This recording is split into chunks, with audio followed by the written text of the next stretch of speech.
اللہ کی طرف رخ نہیں کیا، کسی نے رخ کیا ماسکو کی طرف، جمال عبد الناصر ہو یا وہ جو شام کا ہوتا تھا حافظ الاسد، ان کا کدھر تھا قبلہ؟ ماسکو، اور یا باقی سب کا واشنگٹن۔ ہم مجرم ہیں۔ اب ان مجرموں میں بھی ایک ذرا تجزیہ کرنا پڑے گا، کون زیادہ بڑا مجرم ہے۔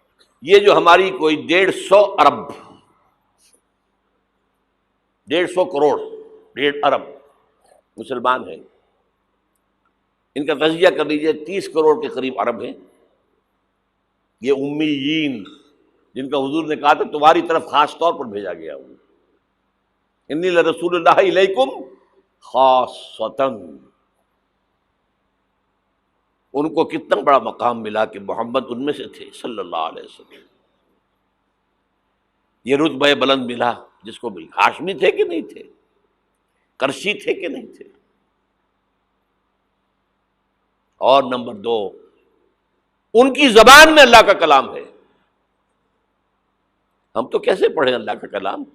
عربی سیکھیں، گرامر سیکھیں، گردانے رٹیں، چٹائی توڑ تعلیم حاصل کریں تو قرآن پڑھیں نا۔ ان کی تو مادری زبان میں ہے، پھر انہوں نے امام نہیں بنایا تو سب سے بڑے مجرم وہ ہیں۔ باقی جو 120 کروڑ ہے، ان میں نمبر 2 ٹاپ کا مجرم مسلمانوں نے پاکستان میں۔ وائی تم نے ایک ملک کی تقسیم کرائی، ہم سے دعائیں کی تھی کہ اللہ انگریز کی غلامی سے نکال کر ہمیں ہندو کی غلامی مت دے دے، اے اللہ ہمیں ایک آزاد ملک دے دے، علیحدہ ملک دے دے، اللہ تیرے دین کا بول بالا کریں گے، تیرے دین کا نمونہ دکھائیں گے دنیا کو۔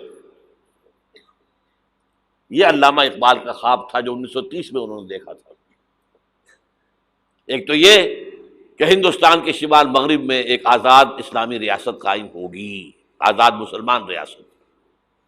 وہ تو 17 سال کے بعد ہو گئی، 37 کا خطبہ تھا، 47 میں قائم ہو گئی۔ دوسرے یہ کہ اگر ایسا ہو گیا تو ہمیں موقع مل جائے گا کہ اسلام کے چہرے پر جو داغ دھبے عرب ملوکیت، عرب امپیریلزم، شہنشاہیت کے دور میں آ گئے تھے، اب دنیا تو دیکھتی ہے نا بنو امیہ کا دور کیسا تھا۔ آخر ہماری تاریخ ہی کا داغ ہے نا، واقعہ کربلا کس کا داغ ہے، واقعہ ہررا کس کی تاریخ کا داغ ہے؟ ہمارے چہرے کا داغ ہے نا، تاریخ تو ہماری ہے۔ ہم یہ چہرے پر، اسلام کے چہرے سے یہ داغ دھبے دھو کر اصل اسلام اور اس کا عہد حاضر کے تقاضوں کے مطابق ایک نظام قائم کر کے دنیا کو دکھائیں گے، ایک مثال ہوگی۔ اور قائد اعظم نے کہا تھا یہ ایک روشنی کا مینار ہوگا۔ But we went back upon our promise، ہم نے اللہ سے وعدہ، اللہ نے کہا ٹھیک ہے لو۔ سورہ اعراف میں ذکر ہے حضرت موسیٰ کی آمد کے بعد کہا تھا بنی اسرائیل نے، اے موسیٰ ہم پر تو تمہارے آنے سے پہلے بھی ظلم ہو رہا تھا اور تمہارے آنے کے بعد بھی ہو رہا ہے، تمہارے آنے سے ہمیں تو کوئی حاصل ہوا نہیں۔ سورہ اعراف میں ان کا قول ہے عصا ربکم ان یہلک عدوکم ویستخلفکم فی الارض فینظر کیف تعملون، قریب ہے کہ تمہارا رب تمہارے دشمن کو ہلاک کر دے، فرعون اور لاؤ لشکر کو غرق کرے، تمہیں دنیا میں حکومت دے، پھر دیکھے گا تم کیا کرتے ہو۔ اللہ نے ہمارے دشمن کو قتل کیا ہے۔ گاندھی کے لیے یہ موت سے کم بات نہیں تھی، کانگریس کے لیے یہ موت سے کم بات نہیں تھی۔ بھارت ماتا کے ٹکڑے، کچھ ہی دنوں پہلے گاندھی نے کہا تھا میری لاش کے اوپر پاکستان بن سکتا ہے، بنا؟ کیسے بن گیا؟ تو اللہ کا فیصلہ ہے، یہ معجزہ تھا۔ رمضان المبارک کی 27ویں شب کو نازل ہوا، یہ جو رات نزول قرآن کی ہے وہی رات نزول پاکستان کی ہے، معجزہ تھا۔ لیکن تم نے تو محل بنائے ہیں، تم نے دنیا بنائی ہے، تم نے موٹر وے بنا لی ہے، ہمارا دین کہاں ہے؟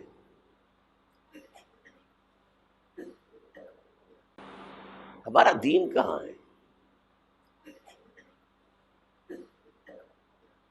تو نمبر 2 مجرم ہم ہیں۔ باقی نمبر 3 پہ جائیں گے۔ اب نوٹ کر لیجئے، یہ کتابیں اگر آپ پڑھنا چاہیں تو کتاب الملاحم میں پڑھیے۔ بدترین عذاب عربوں پر آیا کھڑا ہے، سروں پر تنا ہوا ہے، بدترین۔ ایسی جنگ ہونی ہے الملحمۃ العظمیٰ، جس کو کہ میں بھی آپ کو گواہی پیش کر دوں گا، جسے کہا گیا ہے دی لاسٹ کروسیڈ۔ بش نے بھی کروسیڈ کا لفظ بول دیا تھا، پھر واپس لیا اس نے۔ نکل جاتی ہے جس کے منہ سے سچی بات مستی میں، فقیہ مصلحت بین سے وہ رندے بادہ خار اچھا، کروسیڈ کہہ کر پھر واپس لیا۔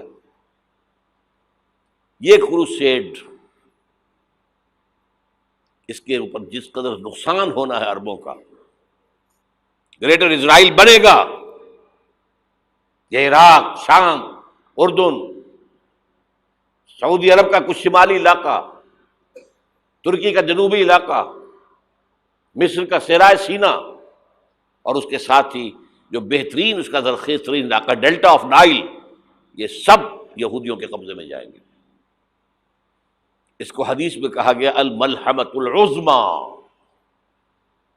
عیسائی 80 علم لے کر اے مسلمانوں تم پر حملہ آور ہوں گے، اور ہر علم کے نیچے 12,000 فوج ہوگی، 9.5 لاکھ فوج۔ یہ نیٹو کی تیاری کس کے لیے ہو رہی ہے؟ جب یو ایس ایس آر کا خاتمہ ہوا تو پوچھا گیا تھا نیٹو چیف سے، اب کس لیے؟ تمہارا وہ دشمن تو ختم ہو گیا، اب ہمیں اسلامک فنڈامنٹلزم سے نمٹنا ہے۔ وہ جانتے ہیں خطرہ یہی ہے، اب اسلام ابھر سکتا ہے، مسلمانوں کے سینوں کے اندر وہ آگ ہے، اوپر خاکستر آ گیا ہے، تم کو اٹھانا بیٹھنا، یہ اندر تو انگارہ ہے، اوپر سے راکھ ہے، اس سے دھوکہ نہ کھا جانا ان کے دلوں کے اندر۔ اور بش نے کہا تھا مسلمان چاہتے ہیں کہ ہسپانیہ سے لے کر انڈونیشیا تک نظام خلافت قائم کریں، اور میں حیران ہوا تھا کہ اس کمبخت کو ہسپانیہ کا خیال کیسے آ گیا؟ ہمیں تو کبھی آتا ہی نہیں، اب ہم تو بھول گئے، وہ تو 500 برس پرانی بات ہے جبکہ وہاں سے ہمیں نکال دیا گیا تھا۔ اگرچہ اقبال نے کہا تھا ہے ارض فلسطین پہ یہودی کا اگر حق، ہسپانیہ پر حق نہیں کیوں اہل عرب کا؟ ہسپانیہ میں تو 800 سال حکومت کی مسلمانوں نے، اور ابھی 500 برس ہی گزرے ہیں نا۔ یہودی تو ارض مقدس سے 2000 سال نکالے گئے، انہیں لا کے آباد کیا گیا، عربوں کے سینے میں خنجر بھونک دیا گیا۔ وہ چھوٹا سا ملک جو چاہتا کرتا، کوئی پوچھنے والا نہیں۔ امریکہ جیسے اپنے بیٹے کی حفاظت کرے ویسے کرتا اس کی۔ اور حضور نے فرمایا ہے وہ جنگ جب ہوگی تو ایک باپ کے اگر 100 بیٹے ہوں گے تو 99 ختم ہو جائیں گے، ایک بچے گا۔ یہ حدیث ہے، حدیث ہے صحیح۔ اور آپ نے فرمایا ویل للعرب من شر قد اقترب، عربوں کے لیے ہلاکت ہے، عربوں کے لیے بربادی ہے اس شر سے جو قریب آ چکی ہے۔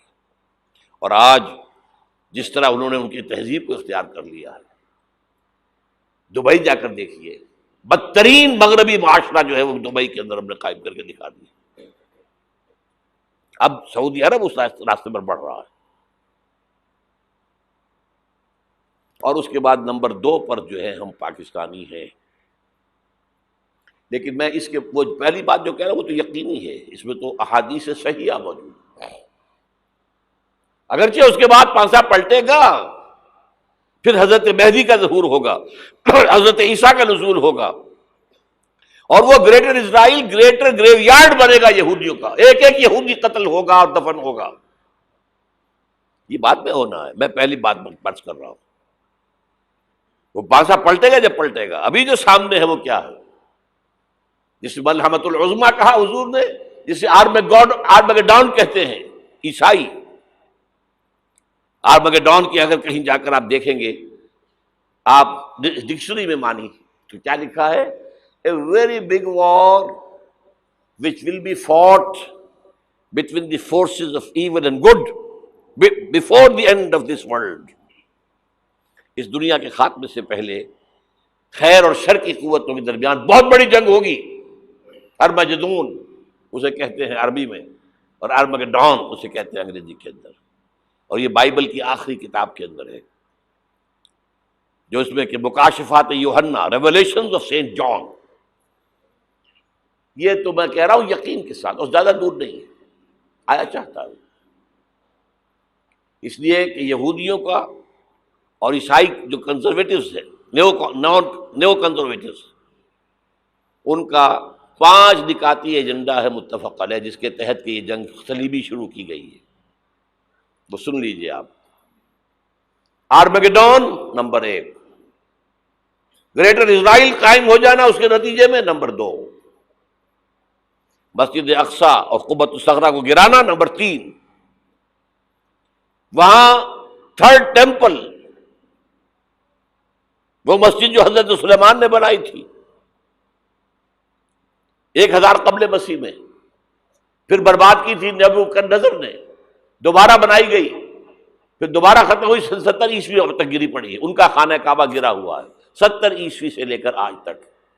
ایک دیوار ہے ویلنگ وال، جہاں جاتے ہیں، روتے ہیں، پیٹتے ہیں، ماتم کرتے ہیں، وہاں وہ بنے گا تھرڈ ٹیمپل.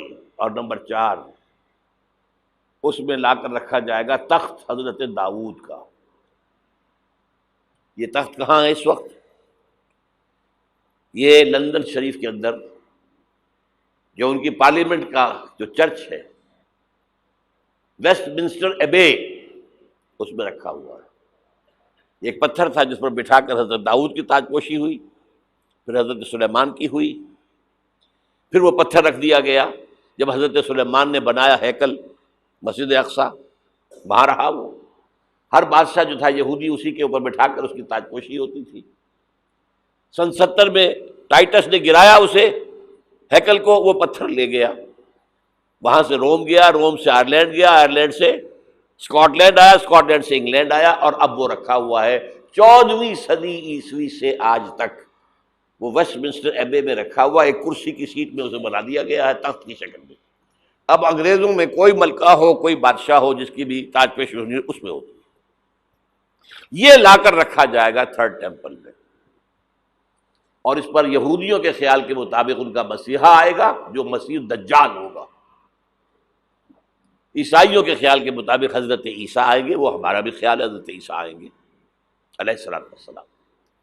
بہرحال یہ تو بات کی باتیں ہیں نا. اس وقت جو میں عرض کر رہا ہوں، عربوں پر بہت بڑا عذاب، اور پاکستان کا معاملہ البتہ یہ ہے، میں یقین سے نہیں کہہ سکتا.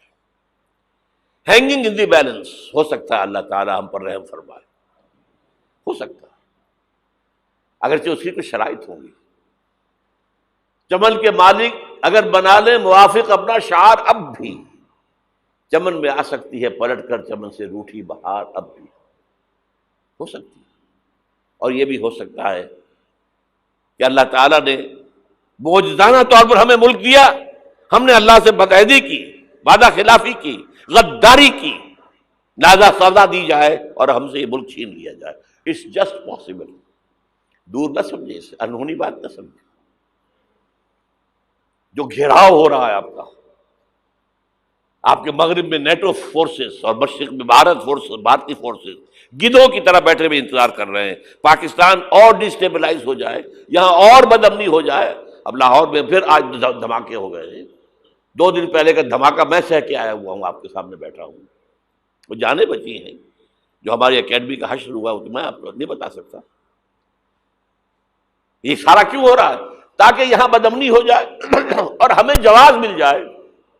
مغرب سے نیٹو فورسز داخل ہو جائیں، مشرق سے بھارتی فورسز آ جائیں، اور ہمارے ایٹمی دانت توڑ کر اور پھر ہمیں بھارت کے سامنے ڈال دیا جائے. نو ڈو ایز یو لائک. یہ ان کا نقشہ ہے. ہوگا کیا وہ اللہ جانتا ہے، ہوگا وہ جو اللہ چاہے. لیکن اللہ کا چاہنا جو ہے وہ کس پر منحصر ہے؟ یہاں انقلاب برپا کرو، یہاں اسلام لاؤ. اگر دھندوں میں لگے رہو گے تو وہ خود بخود نہیں آ جائے گا انقلاب. صحابہ نے جانیں دی تھی، کتنی تکلیفیں اٹھائی تھی. 12 برس تک مکی دور کے اندر با نشہ درویشی در ساز و دمادم زن، جو پختہ شبی خدرا بر سلطنت جم زن. یوم طائف یاد ہے جو حضرت عائشہ فرماتی ہے کہ میں نے پوچھا تھا حضور سے کہ یوم احد